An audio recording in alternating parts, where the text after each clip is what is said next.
Connais-tu ça, toi, les vins canadiens, un peu? Pas vraiment, non. Mais si c'était Justin Trudeau qui venait m'expliquer ça en chess sur le bord d'un lac au soleil, je serais prête à m'instruire. En même temps, je pense pas que Justin Trudeau connaît tant que ça, les vins.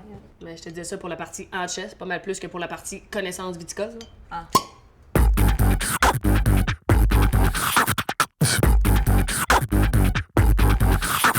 Salut!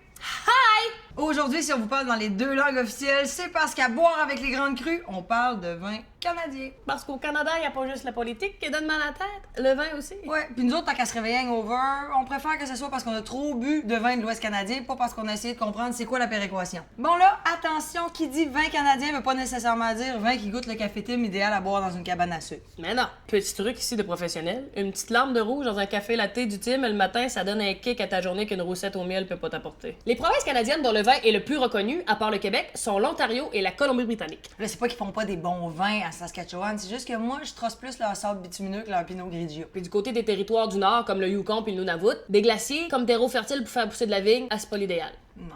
En Colombie-Britannique, il y a une région qui est assez connue pour sa production de vin, c'est la vallée de l'Okanagan. Pardon? De l'Okanagan. De quoi? L'Okanagan. Ouais, peux-tu avaler ton morvia puis dire la région, s'il te plaît?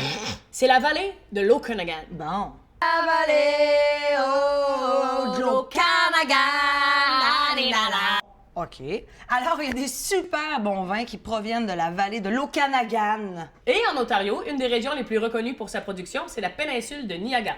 Comme les chutes. Oui! Fait que là, tu t'en vas voir les chutes, hein, avec ton poncho jaune parce qu'il y a des gouttelettes d'eau qui revolent pis c'est dur sur le brushing à mamie. Puis après ça, pour fêter ça, tu te descends une petite bouteille de rouge en regardant un touriste capoter pour un double arc-en-ciel. Ah, what a plan! C'est magnifique. Une des régions qui connaît la plus grande croissance en production de vin, c'est la Colombie-Britannique. Ils sont passés d'une quinzaine de vignobles en 90 à 300 aujourd'hui. Ah, ça pousse plus vite que des magasins de vapoteuses, faut le faire. Là. Imagine.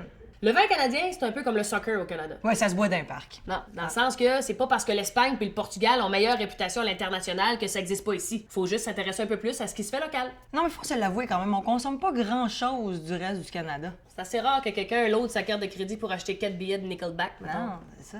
Alors voilà! À défaut de pouvoir découvrir le Canada en Westphalie avec 2-3 chums épis, vous pouvez maintenant le faire beaucoup plus simplement dans la section vin canadien de la SAQ. Tu sais, surprenez vos amis, là, puis observez leur face quand ils vont vous demander « Mon Dieu, mais ça vient d'où de ce petit vin rouge-là? » Vous allez leur répondre « Vancouver, BC. » Vive le Canada, vive les vins canadiens, and God save the Queen! Ah, ça m'a stimulé la fibre patriotique, tout ça, moi. Veux-tu aller visiter Rochelle? Bah, moi, juste voir flou sur de la motion canadienne, ça va être bien en place.